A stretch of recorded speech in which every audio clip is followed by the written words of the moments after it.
Welcome, and thanks for joining us for episode 10 of Code Girls on Air Season 2, a podcast exploring all things technology, female leadership, careers, and education, and topics within the nonprofit sector. In this episode of Code Girls on Air, we interviewed Whitney Wenthold, a program and project manager for Comply. Join us to hear more about her story. So welcome to Code Girls on Air today. Go ahead and introduce yourself as well as what you do. Sure. Thank you for having me. My name is Whitney. I am a senior technical program manager for a company based out of New York called Comply. Very, very briefly, what we do is we create software for financial advisors to help them stay compliant with current regulation needs. So in a nutshell, I basically create software. Very cool. Mm-hmm. Yeah, so you were born and raised here in Kalispell. What was it like growing up here? And did you ever imagine you'd end up working in tech and business? So growing up here, it was a lot different than it is now. Of course, it was much smaller. To give an example, the building you guys are in, I remember when it was the actual mall. Mm-hmm. It was the only mall. So it was just a quieter, I'd say sleepier type of town. And growing up, no, I had no intention of going into tech or business. I was going to be a lawyer. And then I realized I don't like standing up in front of people and trying to convince them or going back and forth. Debate killed me. So no, I never expected to go in technology. I was always interested in business, and then an opportunity to work adjacent to a tech team came along, and it was just fascinating. And that's really what kind of spurred me on to tech. Yeah. So was there a moment that you first realized that, hey, I think I want to work in tech and manage teams? Yeah. So when I was living here, I decided I'm done. I want the big city. So I literally packed up a bunch of boxes, moved in with a friend in Seattle, had no job lined up. So I took the first job I could find, which was actually in events. So we were doing corporate events. It's not as glamorous as it sounds. I was doing a lot of the back end stuff. And so one of the things we did is we worked with a team that developed the registration software that we used for people to register for the event. And I loved working with that team. It just seems so interesting. And also you weren't dealing with attendees and as much as people screaming at you. And so then when the opportunity came that they had an opening in their project management, I pivoted and I started working every day then with the developers and web producers and architects. And it was just so fascinating watching these minds work and how they were problem solving and how they were putting stuff together. And I realized I'm never going to be able to code. It's just not in my wheelhouse, but I really loved working with them and kind of translating what they were doing into that client-facing need. I loved being able to go back and forth and being like, okay, developers, let's talk about what you're doing.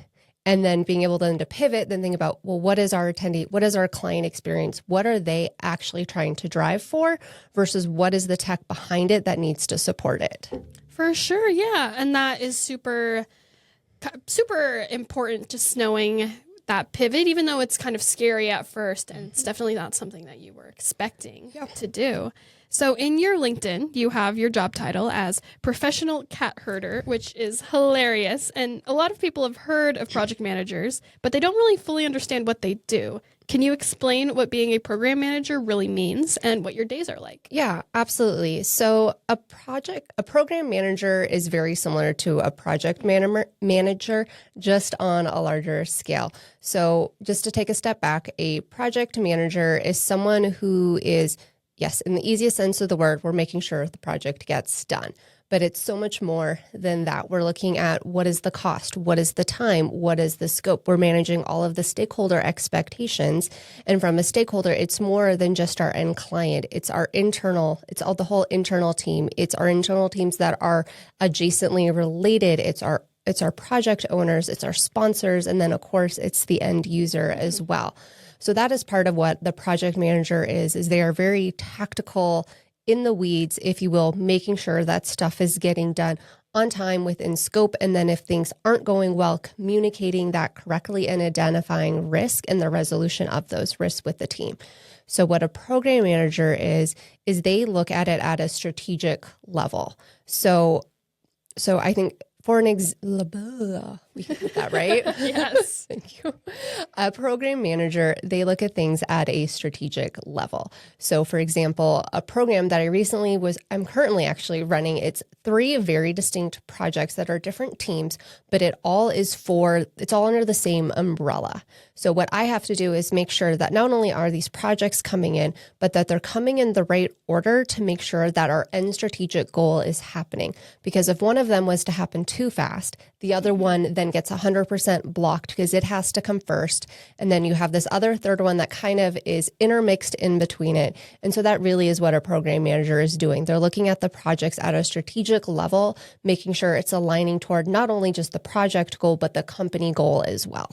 For sure, yeah. I think an analogy I just thought of is like you're the conductor of a symphony, and you have a bunch of different instruments that are doing things, but an individual instrument isn't always going to sound great if they don't do it and they don't play the right notes at the perfect time, and that conductor helps. I think I love that, and I'm going to use that in the future because that is so perfect. But yeah, a lot of it, like I said, herding cats, everyone's kind of going in their own direction. If you don't have them go together, and a lot of it's convincing and like kind of having that ability to look at someone and have them understand how their project is fitting in and why they just can't go in a different direction because it seems interesting. Yeah.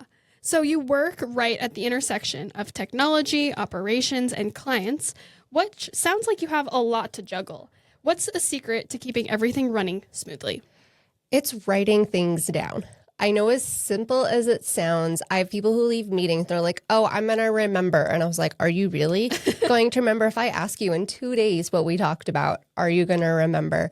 And so a lot of it is trial and error, figuring out the best way to keep yourself accountable. Because when I've trained other project managers, I always tell them, if you can't keep yourself accountable for what you need to do, you can't expect to be able to keep anyone else accountable. So I go through a lot of sticky notes. I'm not going to lie. Sure. I have a big board that has all my different projects and programs, and I sticky note everything that needs to be done.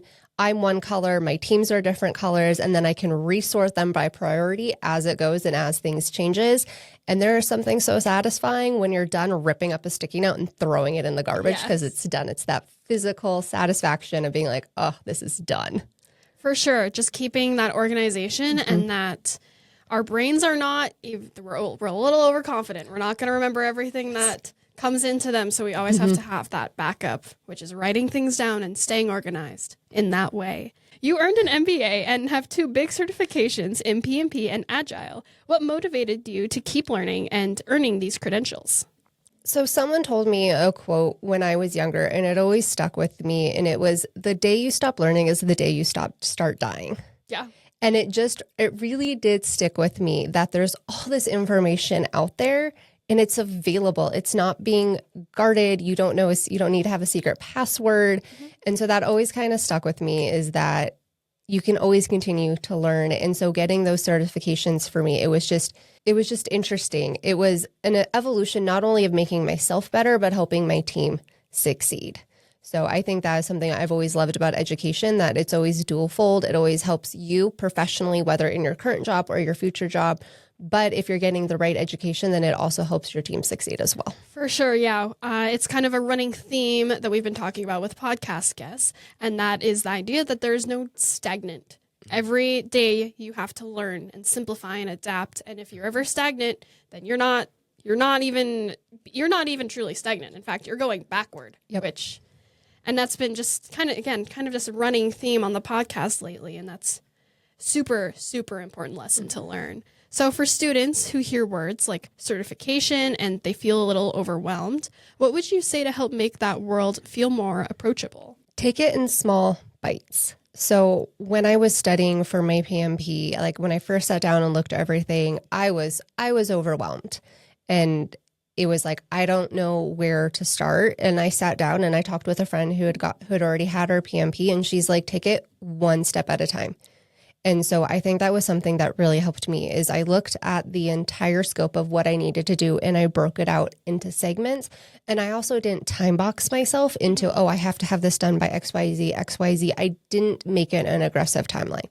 It was, okay, let's see how long this first thing is going to take you. Here's where I think you're going to land. Yeah. And then I could kind of plan out, and it didn't feel that it was this big, scary monster that I had to take on. I wasn't trying to climb the mountain in one go. Yeah. I had these way stops where I could stop, be like, is this still something I'm interested in? Am I setting the right pace for myself? So I would say anyone who's ever interested in education, whether it's certifications or going to school, it's just take it one step at a time, and you can change your mind along the way. Yeah, for sure. So you have used both agile and waterfall methods to help run projects. Can you explain what those are and how they help teams stay on track? Yeah, absolutely. So waterfall is a true project management form, if you will. And so what this is it's very much everything is pre-planned and one thing has to happen after another, similar to a waterfall where it's we do A, then we do B, then we do C. There's no deviation. It's very set. Kind of like once you go over the Niagara Falls, you're going over Niagara Falls. There is no backtracking. Whereas agile is more of a mindset. And so there are project management methodologies. That was the word I was looking for. There are methodologies under it, such as Scrum, which a lot of developers are very used to in terms of working through projects. But agile is this mindset. It's about iteration. It's about that you can go back, you can make changes, stuff can shift. I think the biggest examples I always like to give is waterfall is like building a house. The foundation has to go down before you really can do anything else. Then you have to have the framework, because honestly, if the foundation and framework are there, the roofers, you're not going to do much good because there's nothing for you to do. So it is very step by step by step. But whereas agile, it's you have that backlog that can constantly be reorganized, recategorized, reprioritized, and you guys can pivot. Yeah. So that's always kind of the way I always look at it is agile is more of the mindset and waterfall is really, it's a true methodology. For sure. Yeah. So how do these help teams really stay on track? Yeah. So the way that I always look at it is you have to, as a team, you have to decide what methodology is going to work and you can adapt. That's one great thing about project management. It's you don't have to do things a set way. You can work with the teams, especially working with developers. I found that sometimes having that freedom of agile, of being able to reprioritize and relook at things helps things stay fresh. It helps also when you have a new issue occur.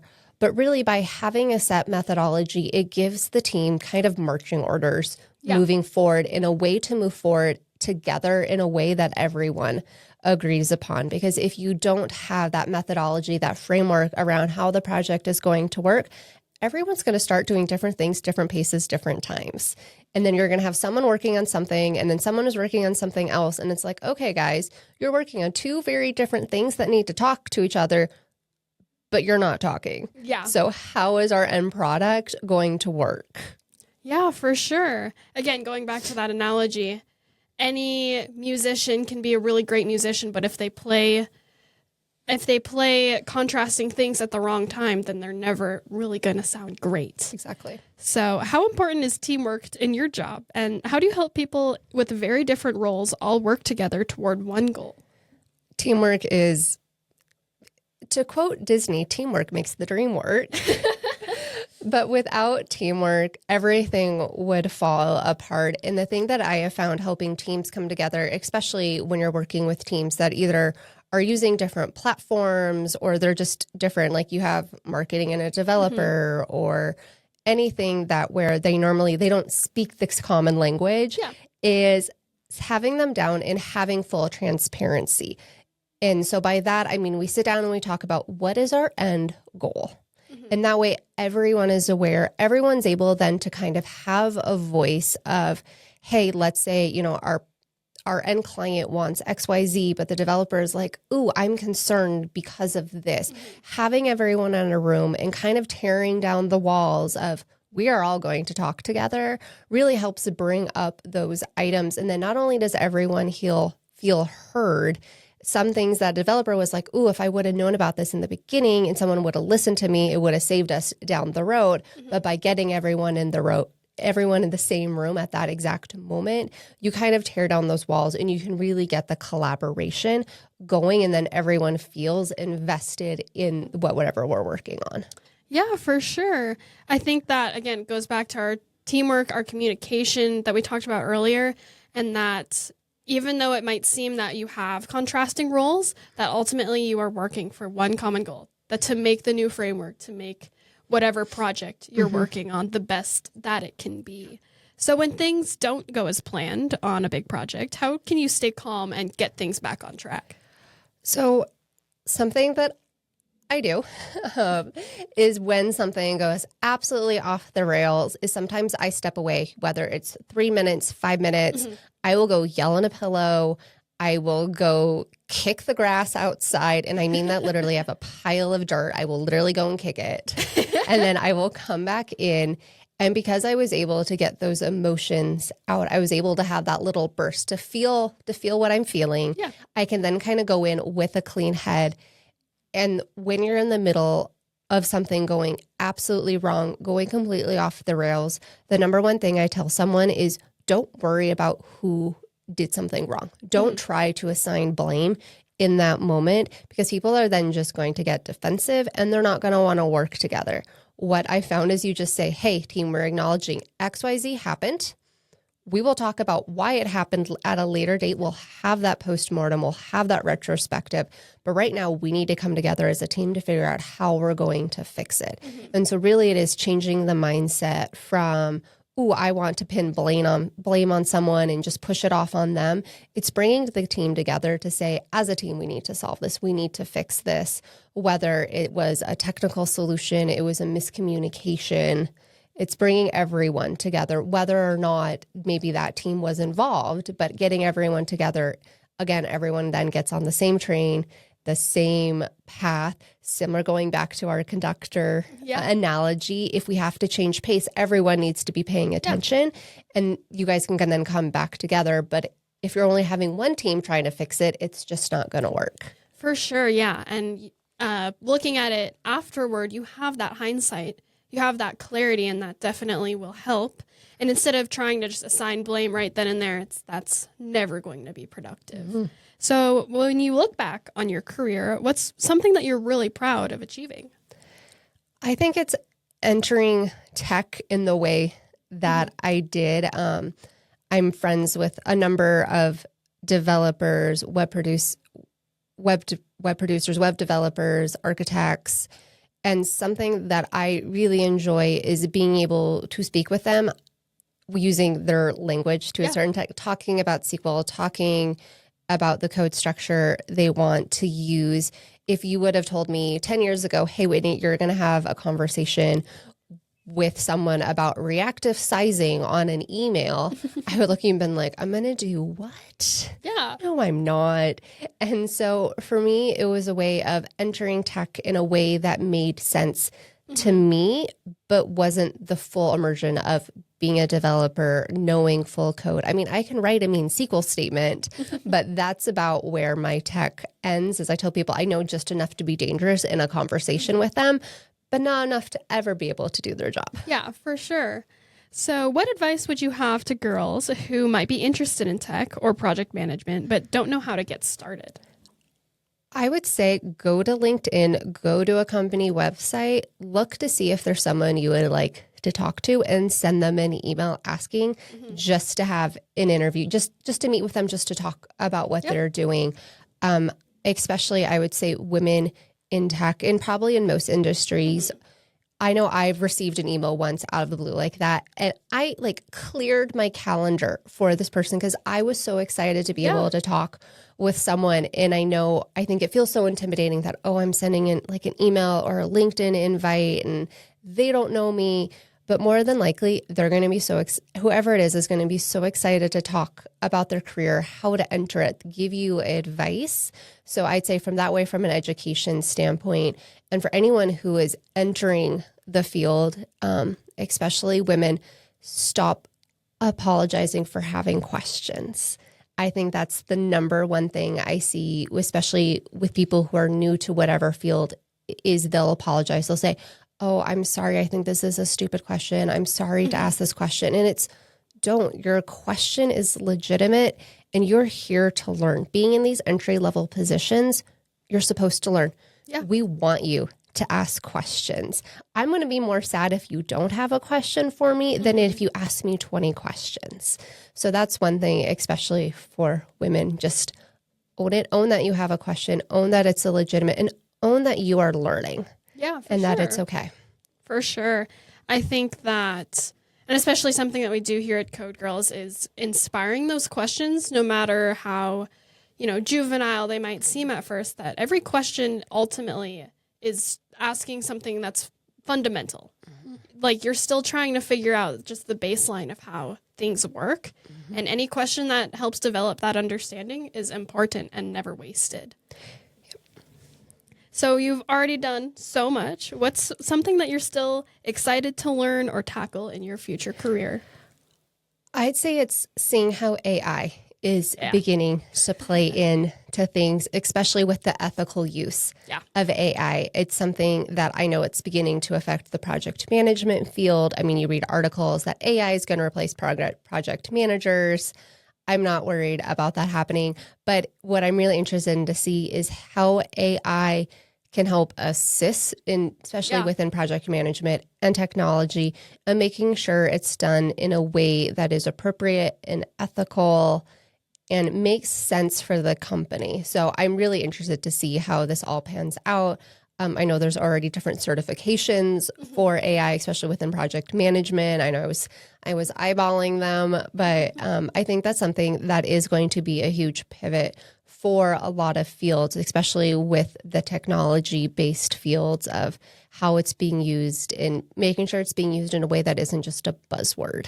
For sure. It's a really hot topic. Again, it's been one of the running themes with the podcast, and that we've talked about it. It's that AI is really, really great, and it can make humans infinitely more productive. Mm-hmm. But ultimately, AI is only as good as the human behind it. Exactly. And it's never, in my opinion, it's never going to fully replace humans, because we prioritize each other first. Mm-hmm. We prioritize the human touch and that human to human emotions. There's I think it's a graduation speech that came out semi-recently. And it talks about that we might be building all these things. And as you graduate college, that's very, very important. But our ultimate hope isn't in the things that we're building, but it's the connections, the human connections that we're making. Mm-hmm. So, yeah. So thank you so much for being on Code Girls on Air. This has been a wonderful conversation. Thank you for having me. Very inspirational for our listeners, no matter how young or deep into their professional world that they are today. So thank you so much. Well, thank you again for having me. Thank you so much for listening to episode 10 of season 2 of Code Girls on Air. Next week, we will be talking with Lorraine Clarno, President and CEO of the Kalispell Chamber of Commerce. Join us to hear more about her story. Thank you so much for listening, and have a great rest of your week.